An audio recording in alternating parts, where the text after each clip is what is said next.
just quite quickly start off with a bit about the UN SDGs and really why I've chosen to champion this particular goal. The UN SDGs are an urgent call to action really set by the United Nations to improve the quality of life and well-being for all by 2030. And all of us here at the Foundation, the staff and trustees, we've made a commitment to work with our fund holders and donors to show how their investments can make an impact throughout these sustainable development goals. And as part of this commitment, we've each chosen to champion a particular goal. And so I've worked for the Foundation for a number of years now, and I've seen really time and time again the extreme levels of deprivation and food insecurity through our work with the vast number of groups, organisations and charities, some of you I can see here in the audience, and all striving to relieve food poverty and insecurity across the county. Last year, globally, an estimated 690 million people worldwide didn't have enough food to eat. And the COVID pandemic really hasn't helped at all. It's put another 130 million people at risk of starvation by the end of this year. At the same time, over 3 billion people couldn't afford a healthy diet, and this has caused rises in malnutrition, undernutrition, and obesity worldwide. A bit closer to home, the figures really aren't much better, and there are currently 5 million people in the UK living with children who have experienced food insecurity since the first national lockdown began. More than 200,000 children in the UK have been forced to skip meals because of their family being unable to access sufficient food. And those stats are really shocking. They're beyond belief, to be honest. And currently, right now, 8.4 million people in the UK are experiencing food poverty of some sort. And so, like I said, having worked for the Foundation for several years, I've really become increasingly aware of food poverty on our doorstep. There are local people in desperate need of help, and the charitable and voluntary sector really often plays a leading role in delivering this support. So since 2012, the Foundation has facilitated the Northamptonshire Food Poverty Network.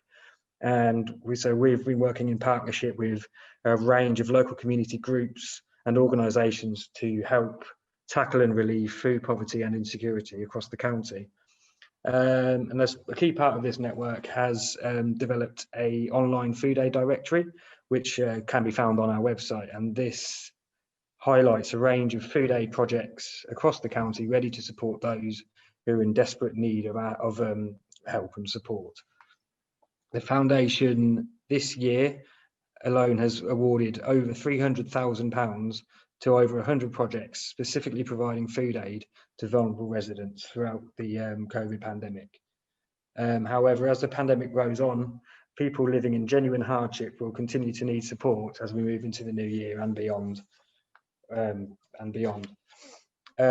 We've recently launched a winter wellbeing appeal, and this offers support to older and vulnerable residents over the winter months.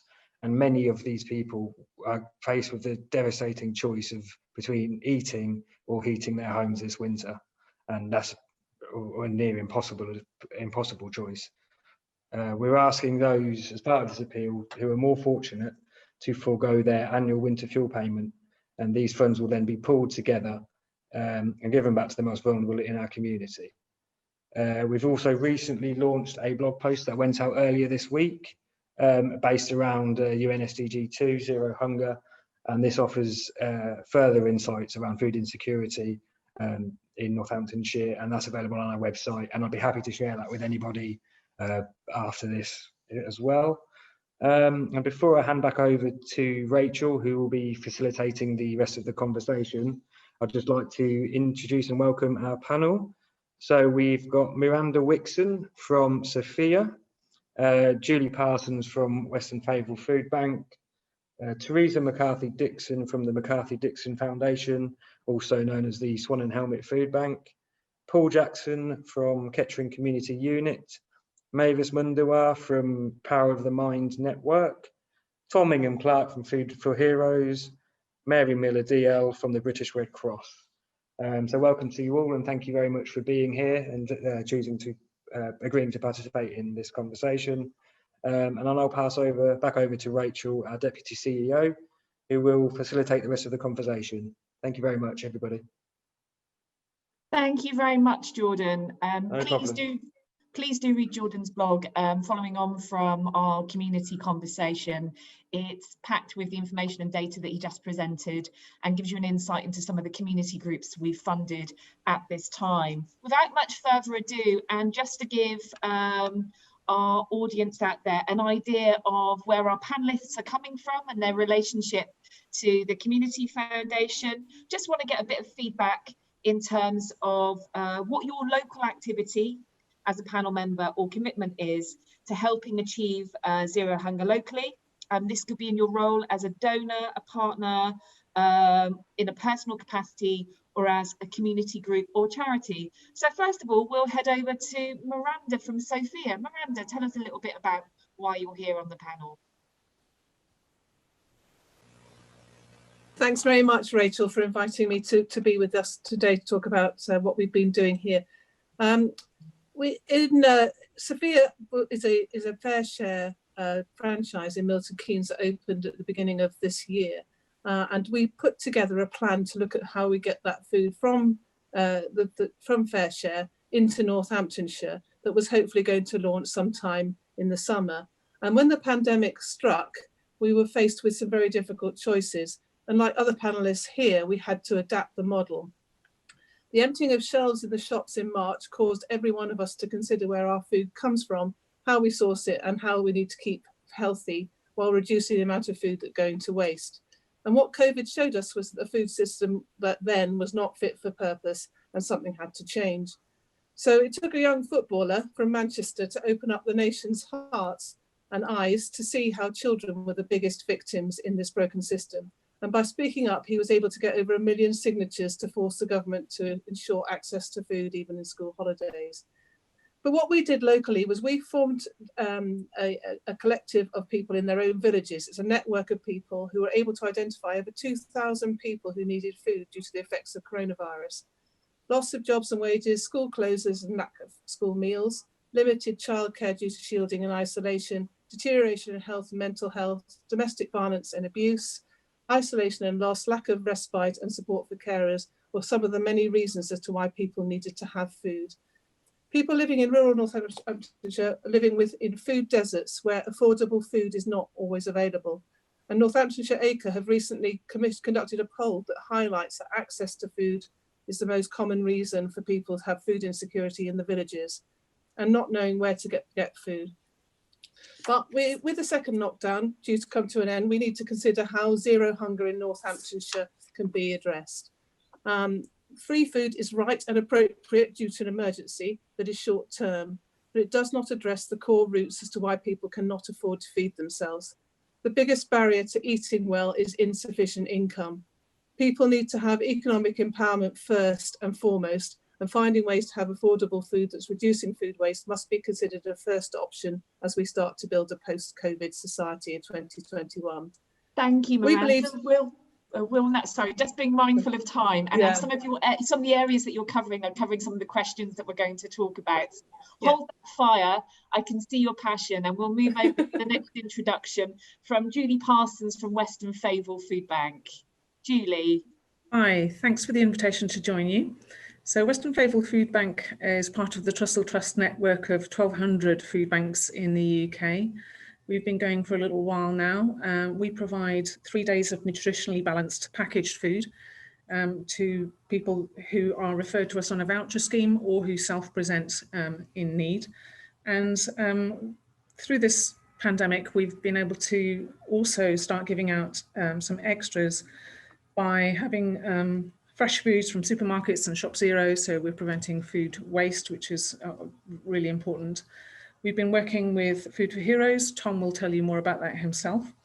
We've been delivering food parcels to people who have been shielding or isolating.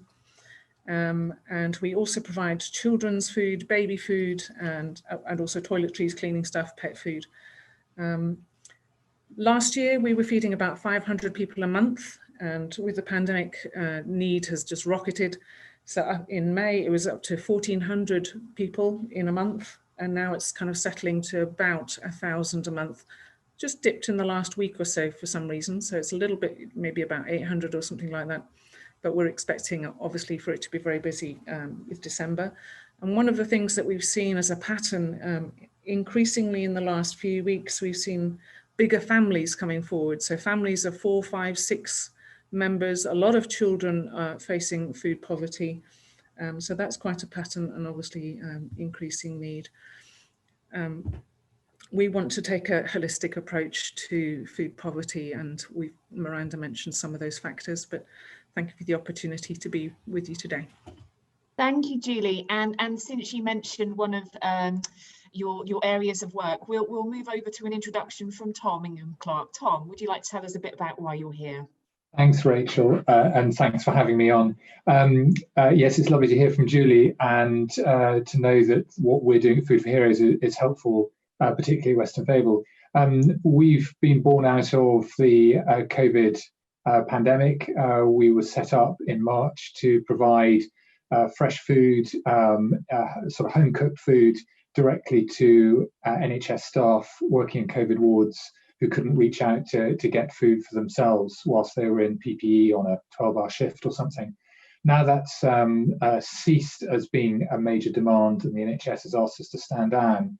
We've diverted our energies and our activities to try and help alleviate food poverty through the food bank network, and so have teamed up with Julie and her team at Western Fable, but also at Kettering and also in Daventry, to do a pilot for 2 months to see whether the fresh food model that we have works in this setting.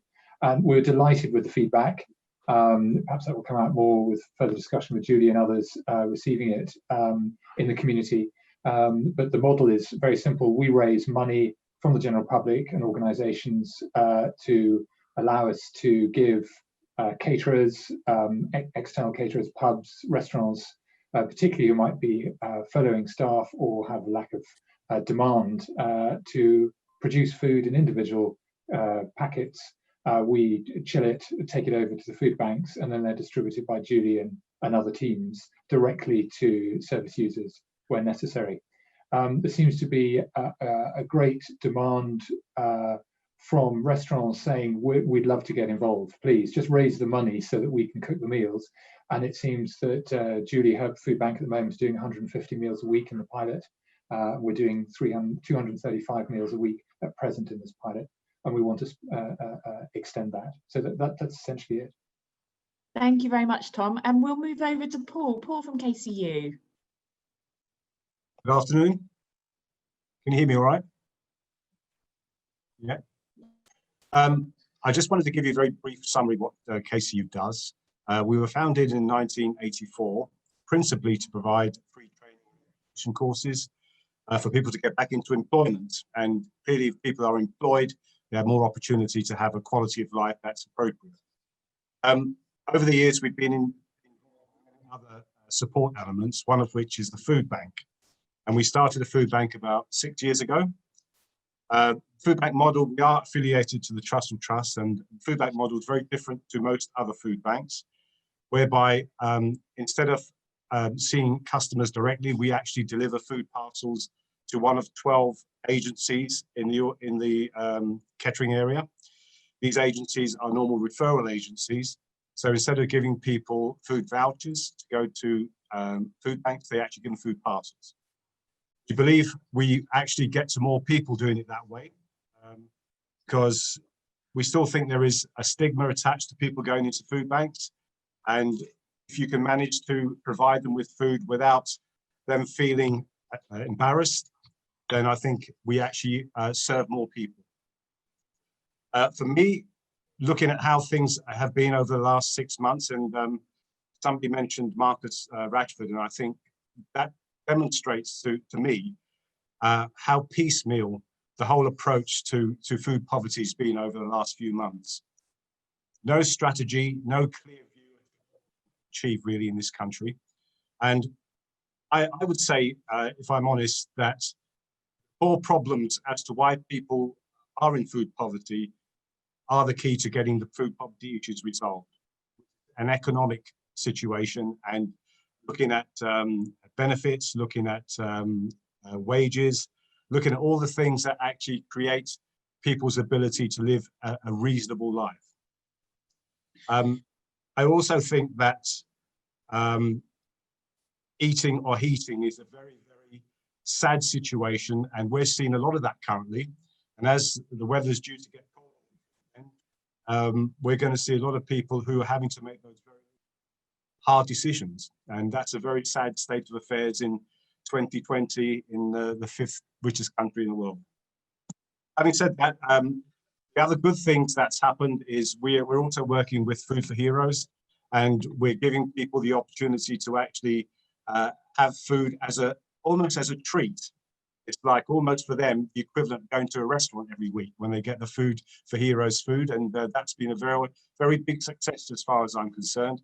As I say, I think the answer to a lot of these questions is the core problem as to why people are in these situations in the first place. Thank you. Thank you, Paul, for joining us, and thank you for that introduction. Now moving on to Mavis. Hello, everyone. I hope everyone is all right.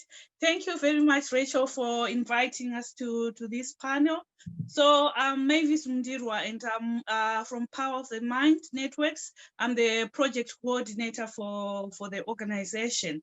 Normally, our organization is a storytelling community where we use storytelling as a tool to get people to get along for social inclusion.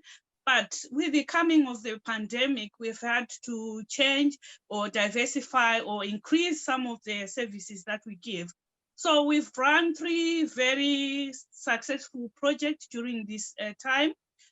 Between June and August, we did our first project, which was a hot meals project. So what we were doing is we were cooking meals of African background and then delivering these meals to people in the community. We're focusing mainly on the elderly and those who had been diagnosed with COVID-19 and the disabled. So those were our recipients. And this was a very successful project. Lots of feedback, lots of people wanted to actually engage with us as far as this project was concerned. And we managed to be feeding something like 40 to 45 people every week. So it was quite a popular project, as I said. And then between September and November, we've been running a collaboration of paying groups that we knew that are in the locality. So it's a collaboration of Zim Women, United African Association, Kids Matter, African Youth Arise. So this collaboration, what we're trying to do is to offer a holistic approach to the activities we do, so that we give different services to different people, like the youth. They had their careers thing going on, they had their mental health thing going on, and other groups were doing food parcels. So this was just food parcels for Corby and catering areas, just the 2 areas, because Northamptonshire Community Foundation said they hadn't been giving so much money to those areas for support. So they were geared just towards these 2 areas. But we were inundated with calls from when it started. I remember there was a week when I was getting about 10 calls a week, where people were asking for help, people who were suffering from cancer, people had lost their jobs, and a lot of things that are going on under this COVID-19 pandemic. So that was the second project that we ran. And then from end of November up to January, we have just started on our new project, which we call Kulu Ubuntu Warm Hearts Project. It's still a food parcels project like what we were doing previously, but we're doing it in Northampton, and it's geared towards the elderly. They are the ones who are our beneficiaries for this project. from our experience, from the feedback, from going out there delivering food, we found that this is the most vulnerable group that we really need to focus on. So we are mainly focusing on the elderly with this project up to January. So throughout this project, we are also doing a befriending project where we are calling people in the community, calling some of our beneficiaries, calling people from the council who are going through loneliness, who are going through anxiety and that sort of thing, just befriending them, calling them from week to week to find out how they are getting on. So I just want to thank our funders, Northamptonshire Community Foundation, for making all these things possible. But so far, we are getting a lot of feedback, good feedback from our recipients. Thank you. Thank you, Mavis. And you picked up on a really interesting point that Miranda picked up on earlier in her introduction around holistic approaches. So hopefully we'll be able to pick that up in our conversation. Going over to Theresa. Theresa. Cheers. Well, hi, everybody. I'm Theresa from the Mccarthy Dixon Foundation. We also were born out of COVID-19, and when my pub was closed, I just felt, you know, being a landlady for many years, I needed to provide a service to the community. I quickly realised that a lot of self-employed people were going to be affected directly by COVID. So initially we opened a food bank with 1,000 ready meals and over 700 food bags. Again, quite quickly I realised there was a huge need in the community for people that were struggling with food. So we decided to work with many local schools. During the first lockdown, we worked with 29 local schools, between 13 and 19 community council and NHS groups on a weekly basis delivering food. And we also opened our food bank 4 days a week. During the first lockdown, I can honestly say I never realised the need that was actually in the community. It was such an eye-opening experience when we would deliver food to people's houses. You could just see how much people appreciated it and how vulnerable people within our own community that lived on our own doorstep were. So I just felt that, you know, I needed to do something a bit further. So luckily we launched the Mccarthy Dixon Foundation and became a registered charity. Since then, we have evolved into many other services that focuses on the well-being of the community, and food is obviously at the heart of everything we do. During the first lockdown, we delivered over 25,000 packages to the community. We had a huge team of volunteers that honestly all worked exceptionally hard. And to be honest, it was just wonderful to be able to provide the service to the community with the help from the Northamptonshire Community Foundation. Going forward, when we came out of lockdown, we continued on our food bank, but I just felt long-term, it's better to give long-term affordable food than short-term free food. So we launched our daily larder in the Swan and Helmet, which has been really successful, which we offer affordable food at a reasonable price. We also, during the second lockdown, we again are working with local schools and local community groups, small charities, just to make sure that nobody out there is struggling. The one thing I do like working with schools is schools can identify what families are struggling. And I think it's just a peace of mind and healthcare checks that they know, you know, if given these families food, they know their circumstances maybe a little bit more than people just turning up at food banks. So I just think a collaborative approach is really working for us, and the agencies we also deliver to. We also work with the community mental health team, and again, that's something that's really affected due to COVID. And we just feel that our services again are you know, the issues I think out there are absolutely huge, and I think together we can is the best way to tackle them. Thank you. Thank you very much, Theresa. And you highlighted a point that Mavis was making there about being within the community and then adapting your services because of the need you see on our doorstep. Thank you for that that point. Now over to Mary Miller. Hello, everyone. Thank you. I started off last September, became president of the Red Cross in Northamptonshire. But in March this year, I started something called the Veg Patch competition because it was to raise money for the Northamptonshire Community Foundation. And I got as many people as possible to photograph their barren vegetable patches and send in £10 for the purpose. And we raised £8,000, which was over for the Community Foundation, which I thought was amazing of all my friends who I bullied. But under the Red Cross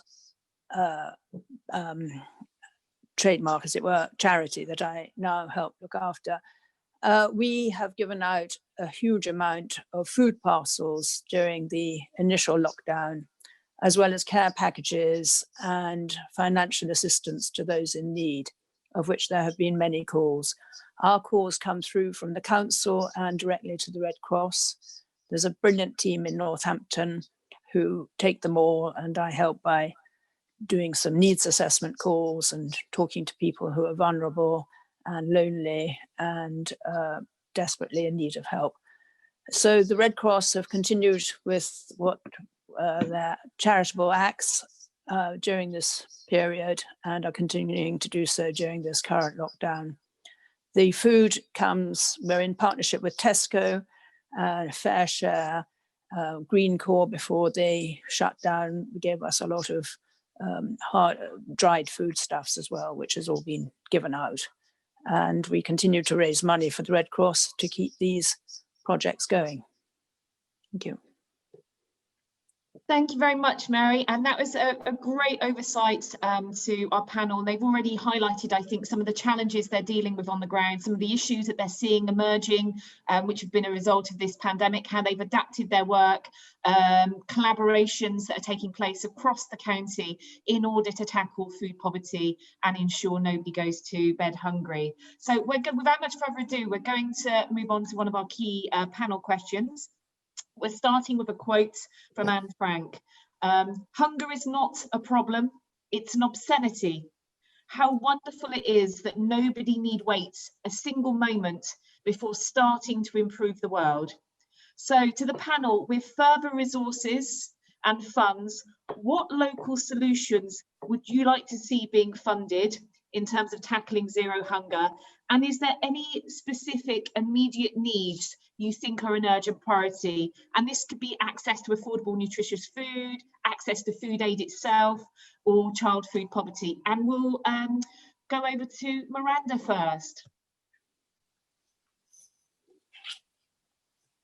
Great question, and very, very multifaceted. I think food is only the start of the conversation in tackling hunger and in terms of poverty.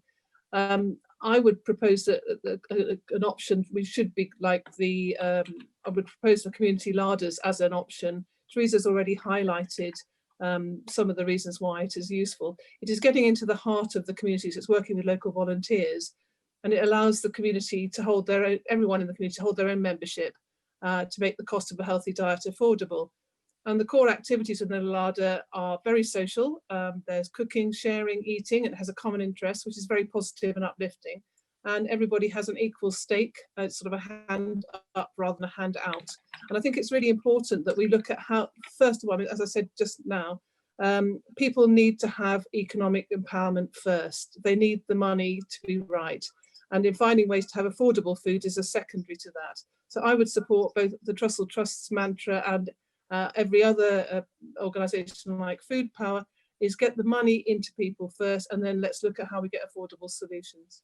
Thanks, Miranda. So we're saying, like, let's look at the fact that poverty is an issue related to lack of cash, not lack of food, and that will help resolve part of food poverty. Julie, moving over to your response.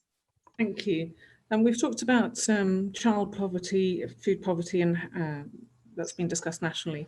Sort of locally, we're still going to focus on that. We work with Emmanuel Church, where we're based, and we've got a school holiday scheme called FISH. We work closely with Growing Together Northampton. And I think it's not just about food poverty with children, it's also sort of access to school uniform and educational equipment and accessibility for that. The other particularly vulnerable group that we're aware of is the elderly generation. We've certainly experienced pensioners come into us and they just are so embarrassed to ask for help and assume that they're not entitled to help because they do get a pension and they're not on benefits, and they whilst they're really struggling, they feel guilty to ask. So I'm very concerned about elderly people. Support the work of Cafe M, which is our kind of sister charity, who are providing hot meals to elderly people and people vulnerable to COVID in our local area. But those are the two sort of areas that we're particularly concerned about.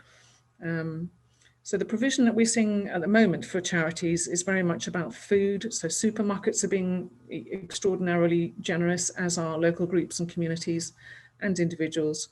So we're getting food. Running costs is a real problem still. But also I agree with Miranda that the holistic approach is the right one. So as an organisation and working with Emmanuel Church, we're looking at how we can extend the range of support that we offer. So taking the more holistic approach, we're going to be setting up a money support service, which is to help reduce debt. We want to set up a job club and help to improve employability, which is obviously going to be very important with the recession. Mental health is a huge problem, and we know that most food bank users, many food bank users, have pre-existing health problems anyway. So we're trying to start a mentoring and befriending service as well. So very much that holistic support. Some other vulnerable groups that we're aware of are people on low wages who have no recourse to public funds, and people who have no recourse to public funds, who are struggling with the cost of rent. So private rent is a real problem. And also with the travel restrictions that have been in place, some people can't go back to sort of home and family where there might be more support. So they're stuck with high rent and no recourse to public funds, people who might be self-employed. So there's a particular needs that are urgent locally that we're aware of. Thank you, Julie. So particularly highlighting their older people, pensioners, in terms of a priority need to make sure they're getting access to food aid, but also those that are at high risk of unemployment, currently unemployed. Also, we're seeing a particularly vulnerable group of people there with mental health issues, which have perhaps been exacerbated by the current pandemic. Thank you. Over to Tom. I think answering the question around what will we do with more funds, we're currently exploring giving a bigger service, a wider service around the Christmas period, and particularly under normal circumstances, people will want to be getting together with their family and friends to have a Christmas meal. So we're trying to launch an initiative to do 1,000 extra meals around the Christmas period, and that would be 2 or 3 course rather than just one, to give a healthy, nutritious Christmas something to people over and above what they'd normally get. We're talking at the moment with a breakfast cereal manufacturer who is very receptive to the idea of funding this as a cash donation to allow this to happen, and it would be for the Northamptonshire County, which would be fantastic. So at very short notice, we're looking to see what we can do, both to get the capacity to be able to cook 1,000 meals, and it's really 2,000 meals because it's the main course and the pud and that sort of thing, and try and do something special for Christmas. That's our aim. Thanks, Tom. I think you've highlighted an immediate priority need on the horizon, which is we know that the festive season is going to be stressful financially for a number of people within our communities. And if we can actually create a safety net and support net to perhaps reduce financial stress around that time, and also support people's well-being, that will make a big difference in the near future. Paul. Where I would start would be with food waste. I think that's a crying shame that I think last year was over 9 million tons worth of food that was sent to landfill, most of which was edible. And I would do some work with the supermarkets, many of whom have also given undertakings to reduce waste significantly. But, you know, you could almost have every supermarket as a food bank and give away all the stuff instead of throwing it away. But for us, in terms of priorities, children in particular, and the long term, we run a holiday club called the Holiday Rangers, in conjunction with a charity called the Green. And the principle of this was children who would get free school meals during the school holidays, but weren't getting any food. This is before Marcus Rashford. We had them at the Green Patch, which is allotments and chickens and ducks, and they weren't aware that they were there for anything to do with poverty, but they learned how to grow food, learned how to feed the animals, but they also learned how to make meals, which they made and they ate themselves. They made enough for their families, and we gave them the ingredients to take home and make it all over again. And I think we would like to spend more money on children understanding the importance of nutrition, understanding where food comes from, and understanding how they actually can prepare it themselves. That's what I would do. Thanks, Paul. So highlighting the priority need from KCU's perspective is around child poverty and using education as a tool to tackle food insecurity, as well as highlighting the big issue of food waste. Thank you. Going over to Mavis. Hello. So my main concern is about the food banks that we have. We need food banks that are culturally sensitive, like the ones that can sell foodstuffs that other cultures have. We do have our normal food banks, but the foods that they serve, they are mainly English foods. And you find that most of our beneficiaries, they actually struggle with those types of foods. So they would love to have a food bank where they can have their own, like their maize meal, their own kind of stuff. So I think we need to set up in the areas, we need to set up other food banks that are culturally sensitive, and also we need to actually put more money into those food banks, because the foods for the BAME community, they are very expensive compared to the to other foods that we find in the supermarket. So we need more money for that to be able to happen. And then we also have to think of undocumented immigrants, which has not been said, nothing has been said here about them, but they do exist and they are out there in the community. There needs to be an organized approach as to how these people are supported, because from the start of COVID-19, you find there are no jobs like cleaning and that sort of cash in hand or whatever, and you find that this is a group, a vulnerable group that's really suffering because of that. So I think there need to be an organized approach as to how to support these individuals. Thank you, Mavis. I think you've highlighted a particular issue there about individuals who have no recourse to public funds. We need to connect you with Northampton Town Sanctuary, who are doing some work around supporting migrants and refugees. We can give you details after. I think Mavis has highlighted a really important point about, in order for mainstream food banks to perhaps have a further reach into the community, they need to look at the food provision that's provided that reflects people's diets. So thank you for that commentary. So moving on to Theresa. Hi again, guys.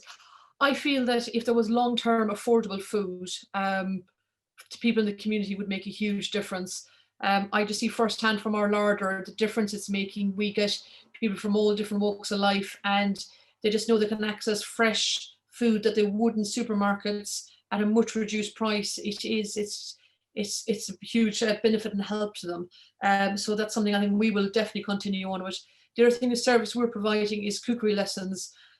Again, when I opened our food bank initially, the amount of people that relied on ready meals, again, I was shocked, you know, it's just, so when we came out of the first lockdown, we started Cookery Lessons, and it was a huge success. The amount of people that don't have basic skills, it's just to enable them to be able to cook good, wholesome food. And again, if they could use something like a larder or affordable long-term service, they'll kind of work hand in hand together. The other thing I think Tom mentioned is we are also doing a Christmas package, because we work with so many families and vulnerable people. Our proposal is to do some plated dinners for people that live on their own or are afraid to leave their house. And also then maybe a Christmas box for families, because I know I, for one, enjoy cooking my Christmas dinner, as I'm sure many families do. So we propose on maybe just the expensive items like a turkey, a gammon, some stuffing, pigs and blankets, the usual things. So at least we can hit the hardest in the community and provide this Christmas hamper to them. Yes. Thank you, Theresa. I think we've highlighted some particular issues there. Again, like Tom, the immediate priority need of making sure people are covered for the festive season, and also highlighting what Paul has stated around cooking and education around food, but also a really important point about, in the long term, having affordable, nutritious food, not affordable, poorly nutritious food, so that people on lower incomes can actually access the food that makes sure that they get their 5 a day. Thank you. Moving over to Mary.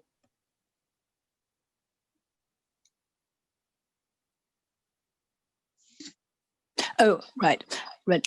So everybody has sort of commented on what I was going to also say. I am in touch with Rutenda of the Zim Women's Association, and she said that their community particularly liked cooking with apples. So I took over a shed load of apples from the orchard 10 days ago, which I hope all went down well.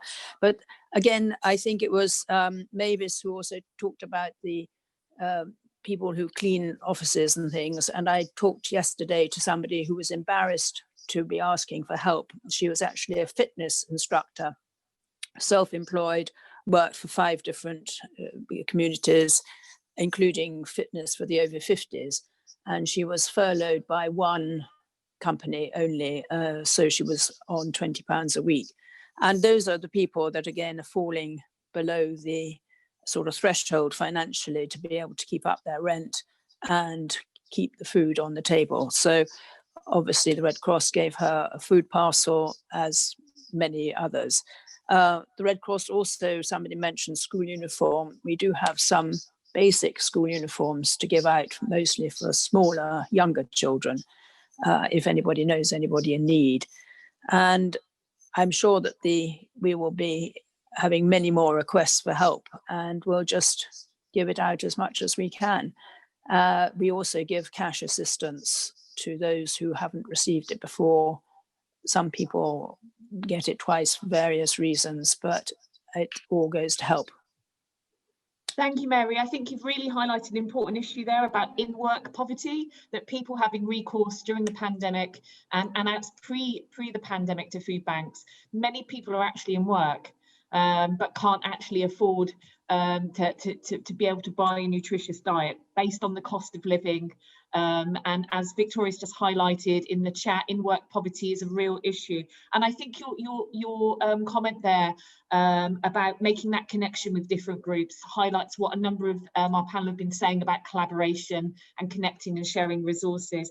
And your comments about the lady who felt embarrassed to ask for help moves nicely into our next question for the panel, which is around that stigmatization. So to the panel, how do you think we can work together to help shift negative attitudes or stereotypes about people who are experiencing food poverty? Miranda. Yeah, I think my colleagues in the food bank world have highlighted the challenge that people face in having to come forward and say that they need food. I think it's very important that we embrace the whole community and make food a common aspect of life rather than a stigmatized activity. And I think that talking about Christmas is a great one, and I'm delighted that Tom and Food for Heroes are embracing this, and Theresa in the way that they are. We've been doing a collection also for chocolate for the children for Christmas too, and most of the schools are trying to engage with that.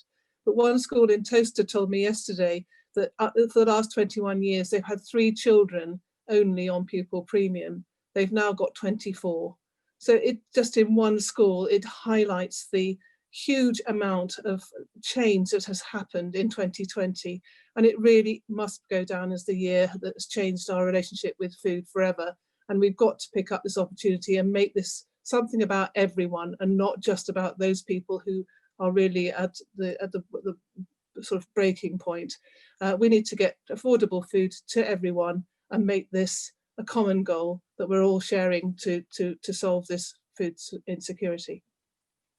Thank you, Miranda. Highlighting the point they're overcoming stigmatization by realising we're all in it together. And sadly, during 2020, I think a number of people have experienced the harsh reality of what other people have experienced through job loss and redundancy and furloughed and limited wages. Julie. Yeah, one of the ways that I think we can help tackle negative attitudes and stereotypes is to present a very objective summary of what is a typical budget for somebody who's struggling, whether it's somebody on benefits or on a low wage. So it's very objective and can show the costs of living as they have been rising, and also to use some case studies. So I think that a lot of the negative attitudes and stereotypes are that people are sponging, they're just taking advantage, they're playing the system and so on. But if we can present some case studies of people in genuine need, particularly those who are working and to negate that thing about the benefit spongers, the stereotypes, to show that this is a real genuine need and it's not people playing the system, that would be really helpful, particularly from an organisation like yourself, with the credibility that you have as NCF, with the hidden needs report that you've done, and so we can show that kind of evidence-based, objective background. That would be really helpful. Thank you, Julie. So that's about challenging the narrative and putting stories out there, particularly that people recognise the complexity of people's situations and how has it, and as we always say, we're all 1 or 2 paychecks away from being in similar circumstances. Thank you, Tom. I think both Miranda and Julie have hit upon it, but our recent and new experience, and we're new to this really, is I think around education. The way to get around the stigma of it is by educating people, by trying to get the message out there. And I think there are 2 messages here. Firstly, as highlighted by Miranda, it's the whole community that's hit by this. This is not one part of our community. It's everybody, and it's not about colour, race, creed. It's not about background. You can be made redundant or lose a job through furlough in any industry with any background or education. I think that's the first thing to really take away. I think the second thing is that the stigma often comes, the embarrassment often comes because it's their fault. And I think we've somehow got to desperately get that across, that if you're in the situation that you need some help, it's not your fault. And I think that needs to come alive and get out there, I would suggest. Thank you, Tom. So really highlighting the need to educate the general public, and obviously sadly through the pandemic, we have got that sense of anybody finding themselves potentially in a situation where they need recourse to a food bank or additional support in the community, and so destigmatizing the fact that it's a common thing that can happen to anybody at any time. Thank you, Paul. What I think is that we need to be adaptable to people's needs. I mentioned earlier on that some people just are very stigmatized by going into a food bank, same as they are going to ask for help at the Citizens Advice, for instance, when they've never been unemployed before. I think we need to understand their levels of requirements and always look in terms of their personal dignity as to what works for them. I think the other thing for me is about education and understanding, particularly at schools. Prior to the pandemic, we did attend quite a few schools and talk about the food bank. And I think what the message we were trying to get across is, how the food bank works, but more importantly, who uses a food bank. And we tried to get across that it's people just like you and me, and there are times where we need help and people help us, and there are times where we can give help. And that's a good thing as well, and that's what creates the society we want to live in. So I think to destigmatize these things, we need to get people at a very young age feeling that there's nothing wrong with being in a certain situation at a certain time of your life. And we hope to carry that on when things are back to normal. Thank you. Thank you, Paul. And I think that really highlights an important point that all of us at some point in our life will need to rely on a safety net within our community or via the state. We have our CEO who's just put up a point about renaming the benefit system would be a good start in destigmatizing that idea, and that we all need much needed support at times in our lives. So I think that backs up your point, Paul. And we'll now move over to Mavis, your thoughts. My thoughts around this is like everyone has said, It's about the conversations that we have.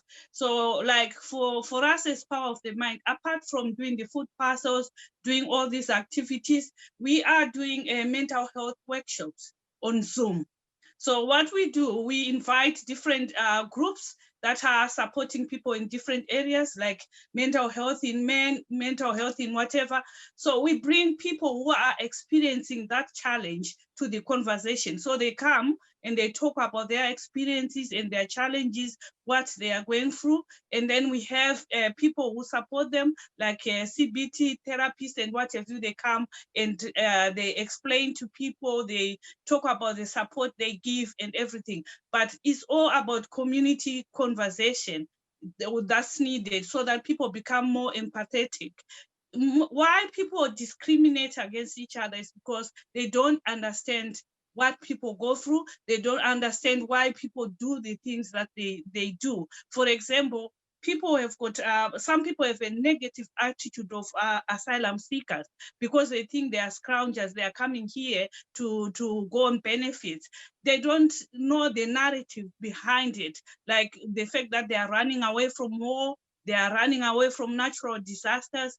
There are lots of factors that are making them come over here. So it's those community conversations that we need and platforms where people can be able to converse, like on Zoom, whatever platform that can be used. Thank you, Mavis. I think that highlights a really important point again, by challenging the current narrative through sharing those stories, either via the Community Foundation or through our networks, and creating platforms where people feel confident to have a voice. Theresa. I feel most things have actually been said, and I agree with pretty much everything everyone has said. I think if I look at my own circumstances, I think people that have a full-time job and have never found themselves in this position probably find it very hard to relate to these people. And I think, unfortunately, in this world we live in, a lot of people are too judgmental. I think there is lots of people out there struggling, especially, you know, the older generation, that are too embarrassed to ask for help. And the reality of it is, if people are retired 10 plus years, they probably don't have, you know, much savings left. And the thing is, they go hungry. You know, I've seen this time and time again because they're just too embarrassed to ask. And it's that stigma. But I think it's just more networking within the community, let people feel that you are approachable and you are willing to help. And it is, you know, just try to network with our charities and community groups there and put yourself out in the community so people will hopefully contact you. Thank you, Theresa. So raising the profile of the voluntary and community sector so people know what's on their doorstep, people know what services that they can access, and it can be normalised to be able to voice that access and need for that support. Thank you, Mary. Yeah. Well, the Red Cross motto is the power of kindness, and we try never to turn anybody away for a request. So obviously I'm speaking on behalf of a charity, not individual organizations. I'm sure that the request will go up in the run up to Christmas, and we will do all we can. Somebody mentioned pupil premium in Toaster. I'm also governor of the Wootton Park School, and we have about 85 learners who are also pupil premium and who are getting looked after. One of the things I was talking to my Red Cross emergency response officer who runs the outfit in Northampton, Paul, was that we should try and have much better data sharing between the various communities across the county, including possibly the Community Foundation, but more the social services and the housing, the council in its various remits, so that one can access a greater number of people in need more quickly. And that data can be used confidentially by those who can make decisions to help people much more. I think that would be really useful going forward. And the Red Cross, we had a president's meeting, and the Red Cross UK, British Red Cross also have going to try and do this data share. Thank you, Mary. Thank you for sharing that strapline of the British Red Cross, the power of kindness. I think we've all witnessed a lot of kindness and empathy in our local communities during this public health crisis. And I take your point about the need to kind of have a collaborative way of breaking down barriers and stigma through organisations and groups working together. That leads us on to our final question for the panel before we go into a bit of Q&A with the audience. So what is your vision for Northamptonshire in 2030? What do you hope we can have achieved by then to achieve zero hunger on our doorstep? Miranda. I think that this working together, and I like Mary's comment just now, just to pick up on that, I think that the more that we can share what's available, how we can help people, we will be able to live up to the Red Cross motto of never being able to turn anyone away. But I think in getting to 2030, after the emergency passes, we'll need to slow down and move out of rapid response mode and gain some space and time for learning to allow a flourishing adapted model going forward. This year has been an amazing journey and has highlighted lots of things that we never knew existed before. The power of people working together is immense, and if we can build from this, we will have a 2030 where no child goes to bed hungry, and that Marcus Rashford will be an older man, probably coaching at that time, but still championing food poverty and saying he's done a good job. Thank you, Miranda. Sort of really highlighting the need to work together, create a platform so that people know what's out there. And also after we're through this pandemic, to maybe perhaps take a bit of time about the journey we've been through, the learning that we've developed, and realign our strategy to tackle food poverty and poverty locally. Thank you. Julie. Thank you. We hope, Trussell Trust certainly hopes that there won't be a need for food banks in the future, and that would have to be achieved by some changes at government level. As we heard earlier about changing the term benefit system, it would be great if we had an equitable government system which encourages work. It's quite difficult for people who are on benefits to make that leap to work in terms of the income that they need to make it worthwhile. So a system which encourages work would be really helpful, and one which also provides for those who can't work. So fair wages and fair rent would also be very helpful. And I'm a retired police officer. When I was in the police, one of the roles I had was emergency planning. And we were able to work with Northampton County Council to look at any emergency evacuation plans which might be necessary. And they had access to the data from utility companies. So they were quickly able to identify people in need. And I think it would be great if we normalised the offer of provision to people who are in need, people who are vulnerable. So if Northampton County Council were able to identify those people now or for an emergency, let's make it systemic that they can identify vulnerable people and contact them and say, you are eligible for help, and this is how you can access that help. So it's kind of touching on what Mary said earlier as well. I'm not sure about the data sharing. I'm not sure that GDPR would make it easy for us to be able to share data such as that, but the County Council could certainly approach people that they know to be vulnerable and signpost them to services and reassure them that they are eligible. And I think that would really help, particularly with elderly people who we talked about earlier as being a bit proud and a bit embarrassed to ask for help. So 2030, Julie, we want no need for food banks. They won't exist anymore. We'll have fair wages and we'll have fair rent, and we'll have learned from this pandemic so that we have an emergency provision nationally and locally that makes it okay for people during times of emergency to be able to access the support they need. Thank you. Tom. I think Julie said it, and I don't want to take anything away from Paul and his food bank.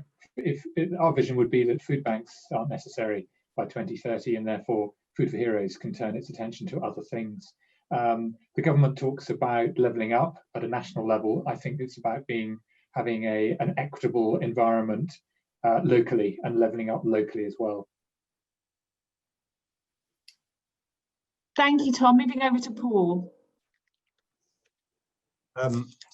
personally, I think that given the right motivation, you know, we could actually get to zero food poverty in 5 years as opposed to 10 years.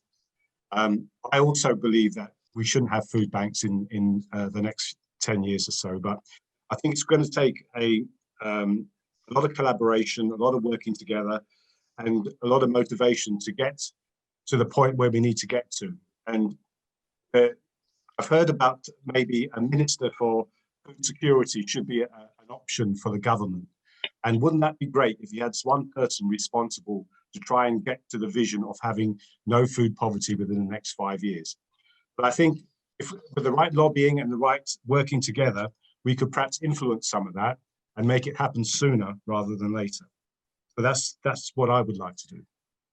Thank you, Paul. So in fact, let's ditch 2030 and let's get zero food poverty by 2025 with some really concerted collaboration and directed sort of lobbying and government. Moving over to Mavis.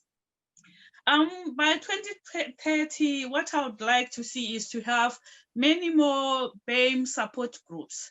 I think that is the greatest challenge that we do have at the moment, that we don't have a diverse amount of BAME groups that are there to support people through different challenges. And once we get this going, that's how BAME people can come out and actually be going and looking for help.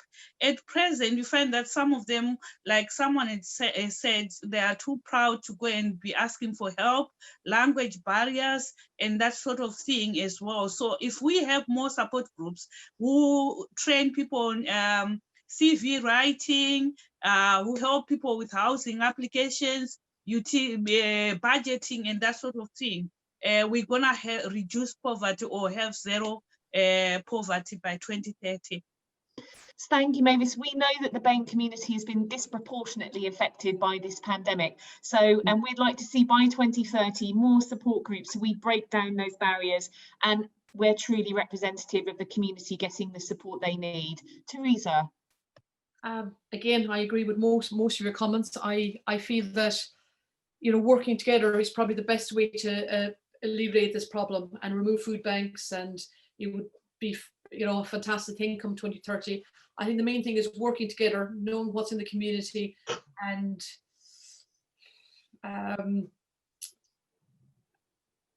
just letting people, what should I say, is that if everyone came together, I do think it's possible definitely to alleviate this, and hopefully come 2030, this won't be the issue that people have faced it for many years. Thank you. Thank you, Theresa. So talking there again about the need for collaboration in order to tackle zero hunger. Mary.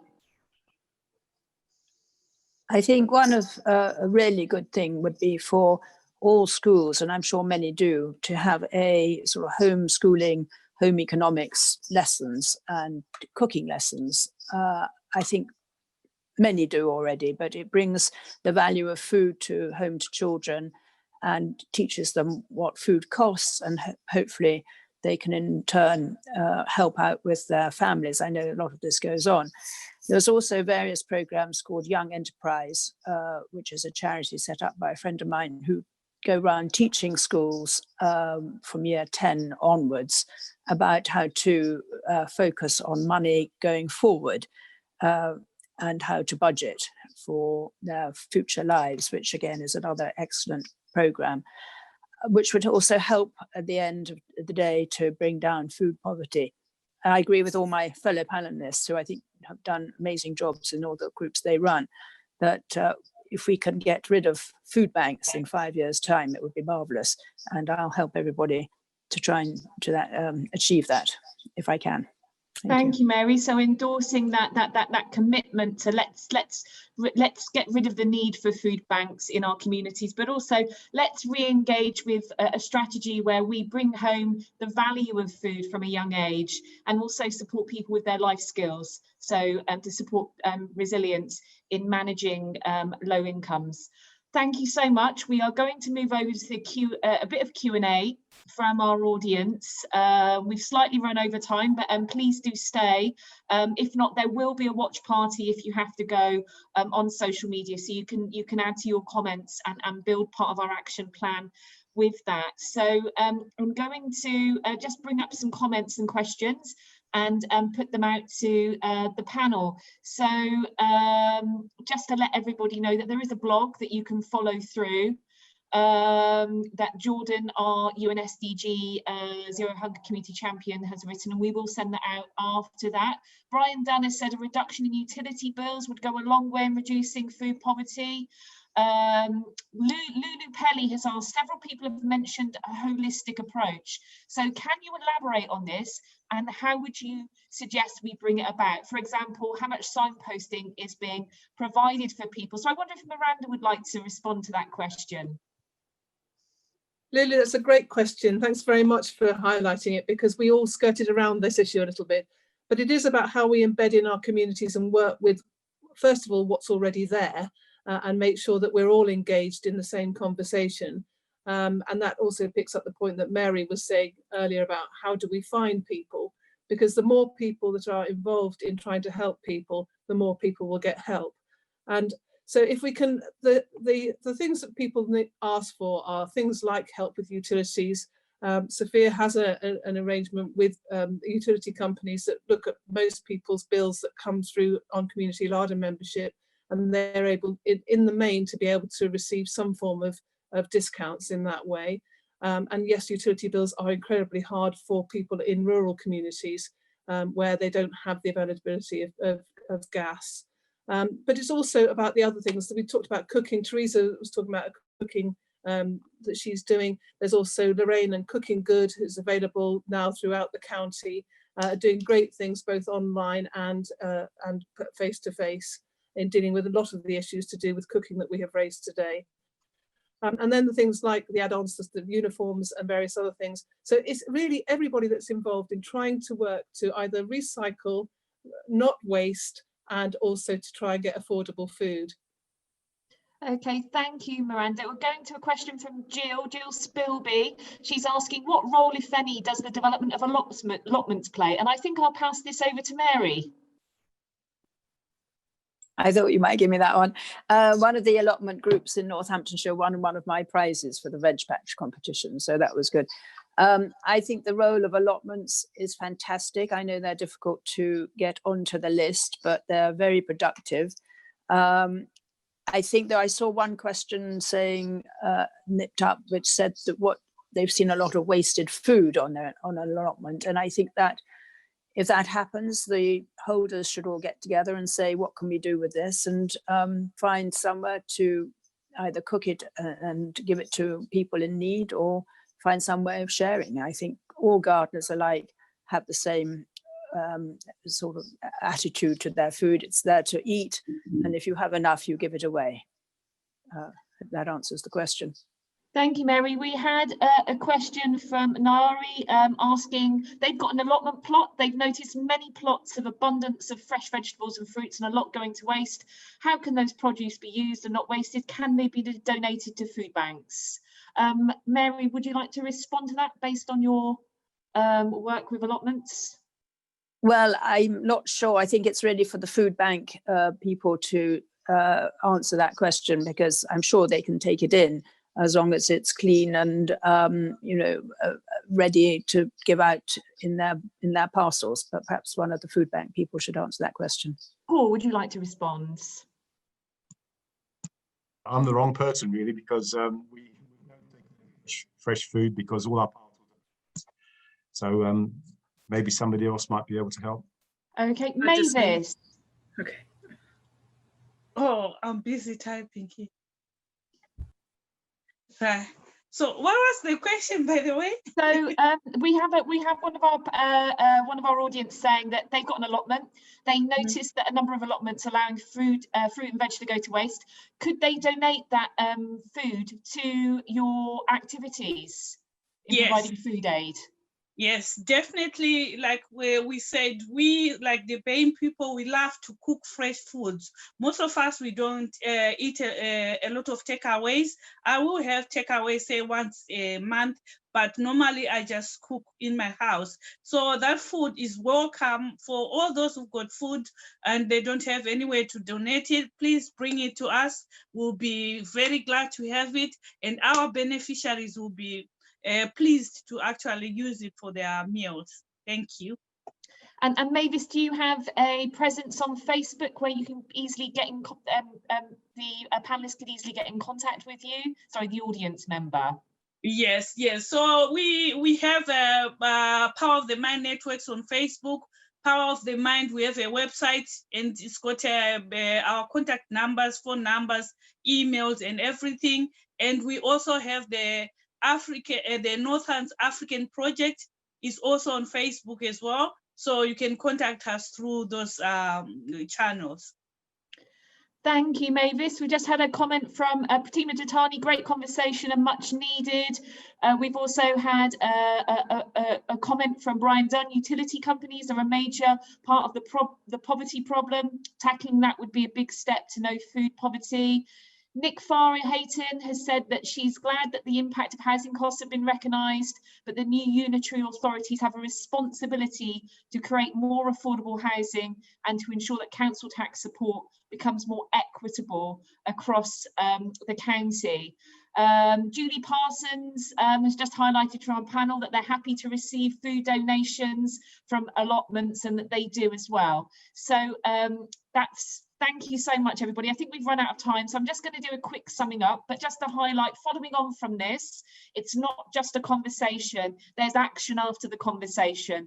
So we'll be putting a watch party on social media. We'll be revisiting the comments made today, and then we will come up with an action plan, and we will then contact you to let you know what that action plan is for this particular United Nations Sustainable Development Goal and how we'll be supporting tackling that. So again, thank you for joining us. But just to sum up a few points that have been highlighted about the need to work together and collaborate locally, so that we're not working in silos, perhaps a platform needed out there so that people actually know what services and support they can access on their doorstep, and to destigmatise and change the narrative around accessing that support, particularly under the climate of an emergency where everybody needs some kind of support and help. It's not a reflection on their circumstances or any personal choices that they've made. A need that's been highlighted that once we come out of this emergency, to do some learning so that we build a strategy around rapid response, but also look at a future strategy. I think everybody's in agreement that by 2030, we want to kind of eradicate the need for food banks to exist and have fair wages in place and access to employability and jobs, to build in education. And I think the joy of food and the right to food, as well as making sure that we're representing all of our communities in terms of wider BAME support groups, and building in also support for schools. And a point that Tom, I think, made about, it's about equity, it's not about levelling up. We want an equitable society, and we want emergency planning in place so that we learn from this pandemic and that we can work together to make sure we have an effective food aid strategy in place as and when we may need it in the future. Thank you so much for joining us. I hope we do get to eradicate food poverty by 2025, picking up on Paul's point that we can do it sooner rather than later. Stay safe and well. We will put this out in a watch party. We will come back to you with an action plan, and we will carry on the conversation. So I hope you can join us for a future UN SDG. We need you all, and we're so desperately grateful for the fantastic work you all do, donors, groups and charities alike. And thank you for all the help that you're providing to our communities at this time. Thank you.